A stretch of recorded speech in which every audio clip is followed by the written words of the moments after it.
They have a good military, and they have not hit their. And they're getting their bombard pretty soon. So basically, what that means is they're not in their prime yet. They still have to wait around a little bit for stuff to happen. And well, I mean, if they just kind of wait around,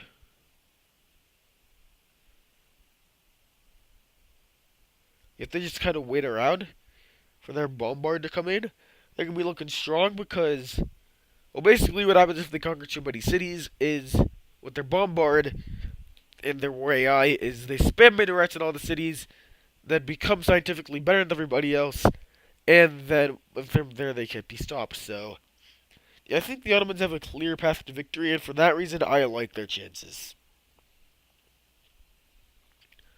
I very much like their chances of winning. See, I think they can still do it. They've got enough land and enough neighbors to conquer, so where they've got a shot. It's just a matter of if are they going to take it. Let's hope they will. Here we see the first flip of the Egyptian-Italian War, which is one of the most fun and most stupid wars this BR has seen. And Mussolini does indeed take Palermo, but Italy has a trick up its sleeve, and it's settling another city pretty far away. Or I guess somewhat far away from Palermo that they still have. So that way they still have a city on North Africa. Yeah, they settled that. Oh, and Venice, which is the one that's a bit important to the war. It's only a little important to the war, though. It's not super important, if I'm being honest. But yeah, yeah.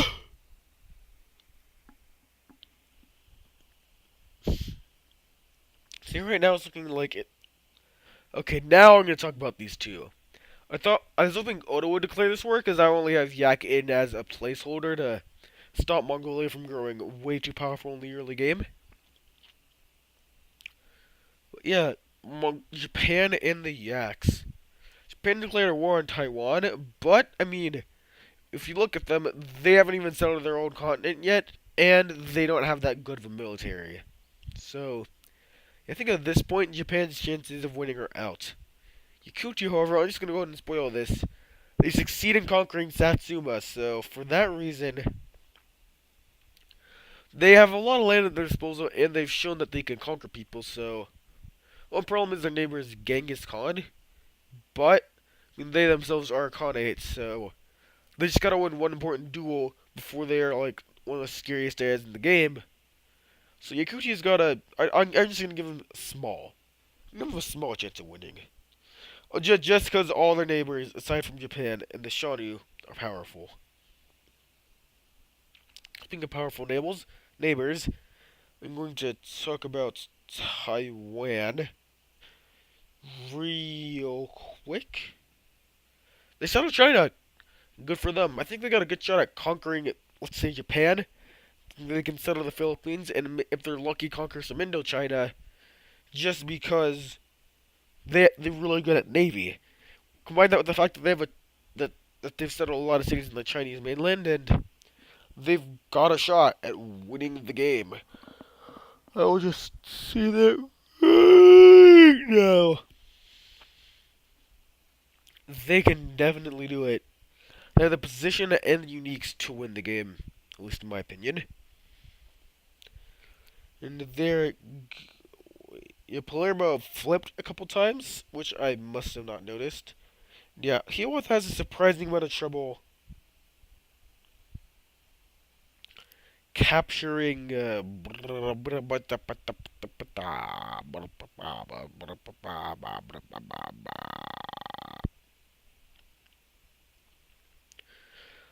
have a surprising amount of time capturing Mother Heckin' Atlanta, partly because their unique units are outdated. But such is life. Anyways, yep, not much to say about this. But yeah, that's why they're not succeeding. They need to upgrade the units, which they eventually do it, but it's a bit too late. Casimir and Eshanaponapol, that's certainly a war that just broke out. Don't ask me why though. I wouldn't be able to tell you what Poland was thinking. They're probably thinking, Assyria weak, me strong, me go after Assyria, me win, wah ha ha ha ha, me Poland. Problem with that is they're not close enough at all. Now I want to talk about the odd kid out, the Papuas. So yeah, they've been forward settled by the Murray, and they're still using multi warriors. I really want to say they got a shot at winning, because I really like them, but ah, they just haven't used their shot.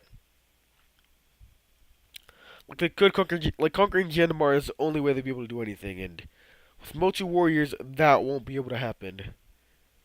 And so they need to really get their act together, and I'm not sure if they'll be able to do it in time. I'm really not. So for that reason, I'm going to say no to them having a shot at winning the game. I think they could become powerful, but I'm not sure if they'd be able to stand up to the Murray. Especially at the rate they're capturing things at. And this is what happens. Ohrid gets captured by Italy, and I think it stays under Italian control for the most part. So, yeah. So these borders, I think, are what they end the war on. And this is goddamn terrible, man. It's really terrible. It's like extra special cancer. Those borders. But yeah. I think the cities might flip a couple times, but that's what they end on. Poland. Let's talk about Poland. Thing is, they haven't done anything the whole game, but they have a strong military, so... Well, that's the thing. Actually, Russia doesn't have that strong military, so... They gotta conquer Russia. That's their path to winning. Now the question becomes, can they conquer the Russians? And I'm going to say, yes, they can. Russia doesn't have that strong of a military, whereas Poland does. Also, they could DOW Germany at the right time, and because Germany is sandwiched and they aren't that sandwiched, they can do it. So Poland has a shot, but they just aren't using it. Since they don't have a shot, however, I actually predicted that Australia would suck. And, well, now that the Murray are in the game, then they do. That's exactly what's happening. The Australians are sucking real bad. This is actually a relevant war. Egypt going after the Assyrians. I was quite hopeful the Assyrians would have a chance, but actually no. I won't drop that on you yet. Second time Askia and Ose2 go to war. I guess you guys will see what comes out of that. I won't spoil it for you. I ain't that kind of man. Actually, I sometimes am. I, on occasion, am that kind of man. But, yeah.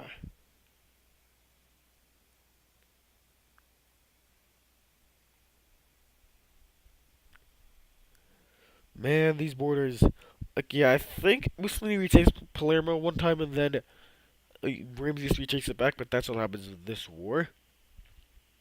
But yeah, the thing is, Mussolini comes out of this war with some new coastal tiles for another golden age, and he has some solidified gains.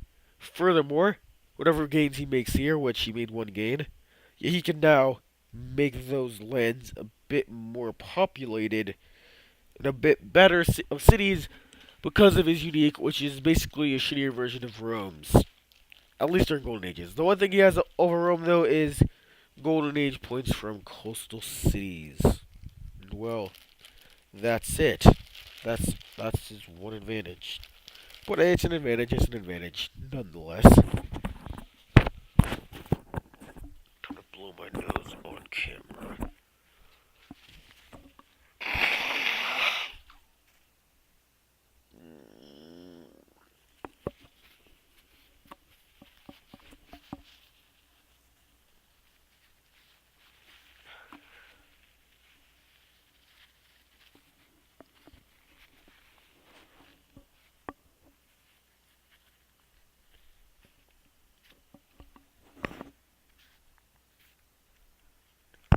I just noticed something funny.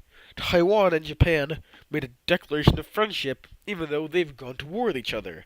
I know in long games it's not common, but I just find it funny because because Onan is definitely gonna backstab Coxinga. But yeah, Mussolini does retake Palermo one more time. What I think happens is next turn, Italy takes Palermo back again, and then pieces out.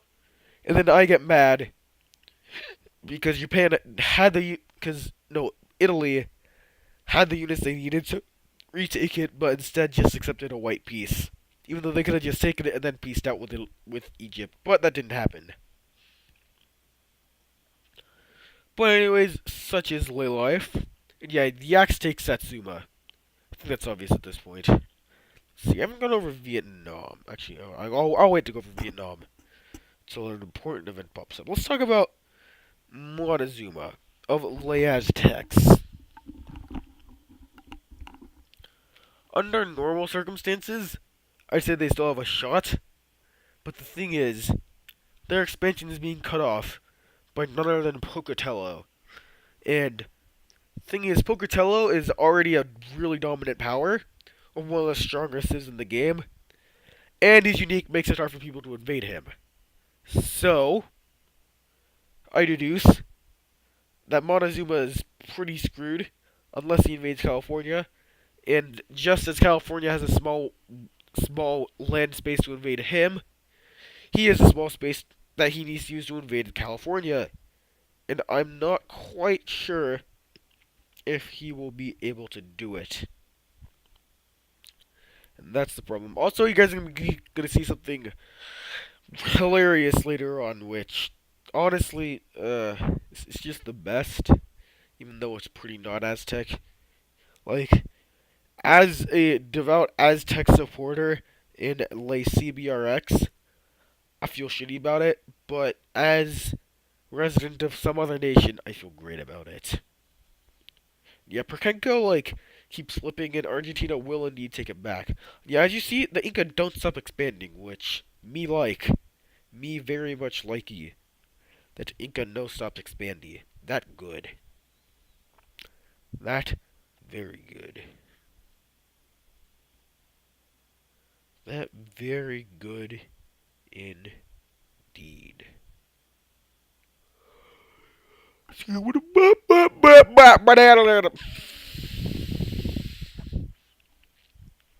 Oh, we greaty, looky likey, I runny out of thingy to say. Let's talk about Janamara. Because I can. Yeah, there's still a few things I haven't gone over. I think I talked about Castile, France. Oh yeah, I'm gonna talk about France. They're losing their war with Germany, but I still think they got a shot only because they have a warlike AI, and they're pretty busted once they hit the industrial era. They're already pretty okay at war with their unique ability, but once they combine their unique ability with having their unique cavalry and riflemen, they could push back against Germany.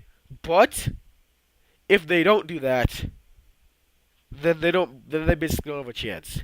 They don't need to push back against Germany and conquer there, or I think they actually got a good shot of basically uniting the Holy Trinity of Britain, Spain, and France. Like they can conquer Iberia really easily, and they can take that one Danish city and settle there. It's just a matter of will they. So they have a few routes to victory still, and that's why I think they still got a shot at winning the game. But anyways, okay. I will wait just a bit, talk about you two. But I want to talk about, if y'all direct your eyes to the mini-map, the little purplish dot on Australia, it's Jandamarra of Lake Kimberley. I've said this before. I think that they have a good shot of dominating Australia, because they could potentially conquer Indonesia. I don't think they will, because Gajah Mada looks pretty strong this game. But, I mean, they could. But the reason why I think that they can maybe dominate Australia and then from there maybe eat up some more land is that the Murray and the Australia have to fight each other.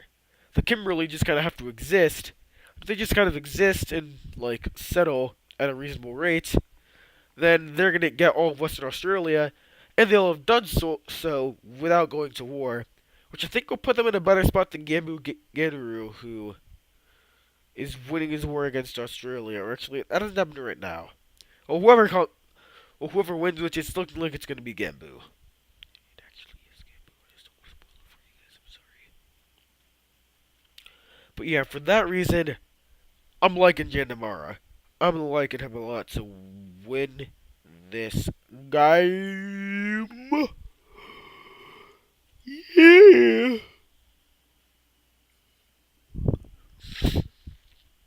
The one thing is though, the Muri AI has shown itself to be much more brutal. A, it's gone after people, and B, it's forged settled Papua. Those two things give me a lot of faith in the Muri. And this screenshot right here makes me lose a lot of faith in Hiawatha, because he only has one melee unit attacking Atlanta. The shitload of composite bowmen, from the looks of things, all of his composite bowmen didn't even do anything. Although, in all fairness, all he needs to do is research machinery, and all of a sudden, he becomes an unstoppable death machine. Because all his composite bowmen will actually be able to do something. And then, one of these days, he's just gonna upgrade to Gatling guns or whatever. And he's going to do well. This might have to be uploaded in 3 parts if, I even want to upload a mega part. So if that happens, apologies. I won't, do the welcome back to more of this in every episode, just because I'm going to keep this take. And just split it up into 3 MP3 files to put in the 3 videos. So see, I've covered North America, South America, a bit of this, a bit of that, and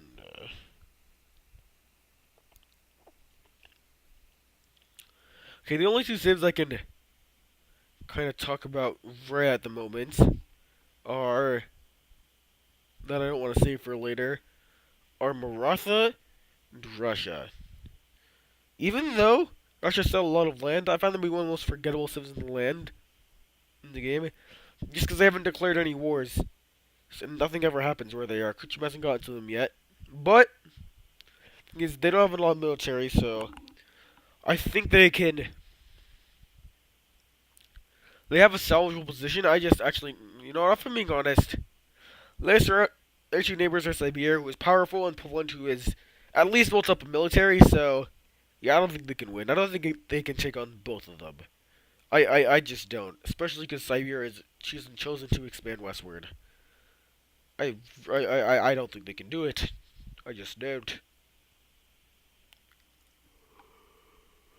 But yeah.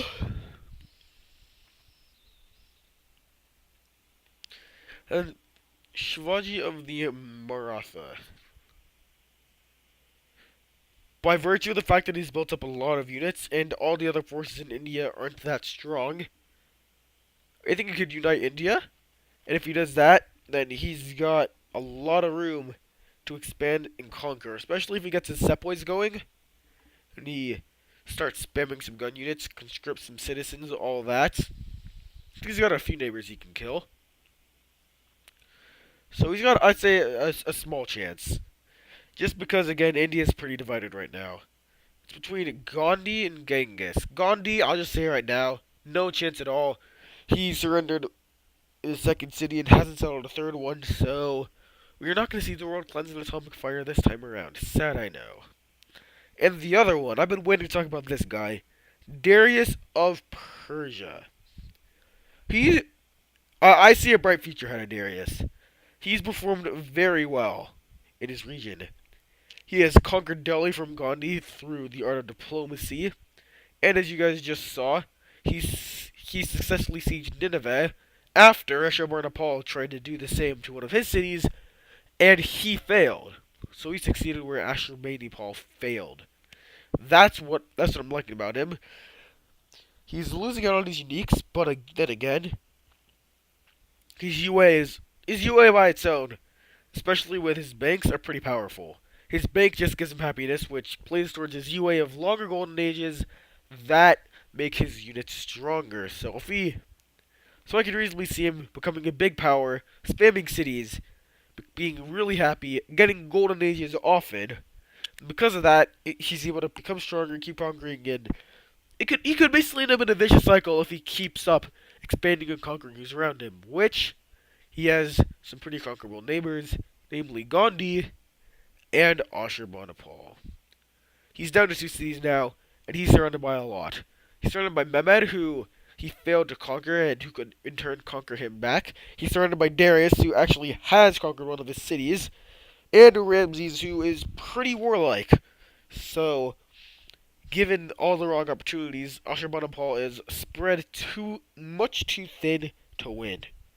Especially since he only has two cities and has neglected to settle the Arabia I have left for him.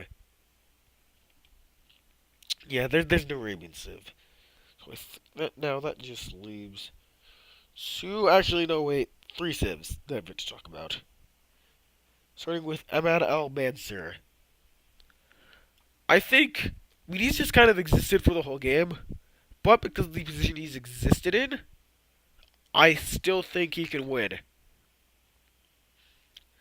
Basically, there's a whole lot of desert he can still settle. He can actually take advantage of that desert to make a pretty nice looking land empire. But also, his two neighbors, Songhai and the Ashanti, are very busy fighting each other. And once he gets his Berber cavalries, he will be able to clean house against them if he spams them, just because they're a desert. And also, Iberia is settled by a very, very weak Castile. One that's so weak, I'd say even Ahmad al-Mansur could take them out. So, the situation's been favorable to him. He just needs to build up some units, and he's got a shot. But yeah, as you can see here, there's a Siberian force that's looking like it could attack Russia. Russia would not be prepared. I mean, if Siberia does it and takes that, then oh my god, that'll be the first really scary empire in the game. Like Pocatello and Siberia, like Pocatello, Kuchum, Murray, and Gembu.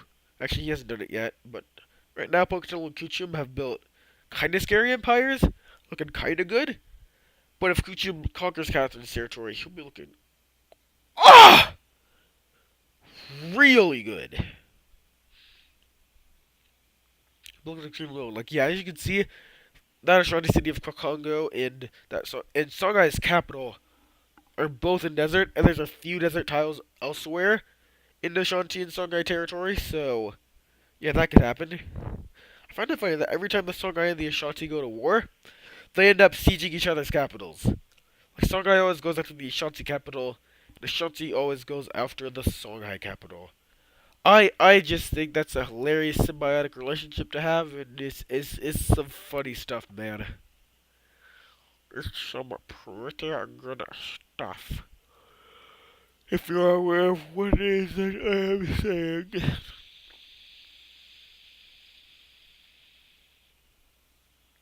I'm just like self-educating right now. But yeah, it looks like stuff is settled down for at least a bit. That actually Darius should reinforce India. That's one thing that Persia hasn't done is reinforce India, which yeah, they really need to do it because otherwise the Maratha can conquer them. And if they do reinforce India, they have prospects of taking down Gandhi and capturing their capital. So that would help them a lot. I'll just say that. They could be the ones who unite India if they're just able to do that one thing. Italy's gonna fall next turn. Actually, might fall this turn. I don't know if Persia goes before or after the Iroquois. But we'll just keep our eyes here for a bit. Okay, then they go after. They go after. Unfortunately, you guys have to wait one more turn to see that happen. But rest assured, it does indeed happen. But yeah, that's one thing Darius really needs to do. Because opportunity is ripe for the Maratha. France has another settler. I think they use that one to. I'm gonna use the term absolutely shit on Isabella. And now Pocatello goes after Washington. Nothing comes of this, I think. Pocatello showed he has a competent AI, but I think he ends up being too sandwiched by Hiawatha to do anything. Although he does actually try to go after Philly, but I think he fails.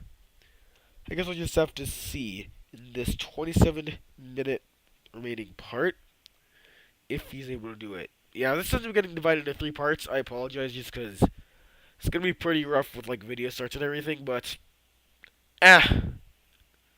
such is late life. Oh Almost done. Again. Apologies for keeping up my live commentary, but hey, now at least you got to hear me prattle on about who I think can and can't win. Important topic. If you'll notice, I have omitted two civs, but there's a reason for that, and you guys will see it a bit later when the two civs I've neglected to mention go at it. Now, if you know two civs, so if you know who I didn't mention, then you already know we're in for a juicy war.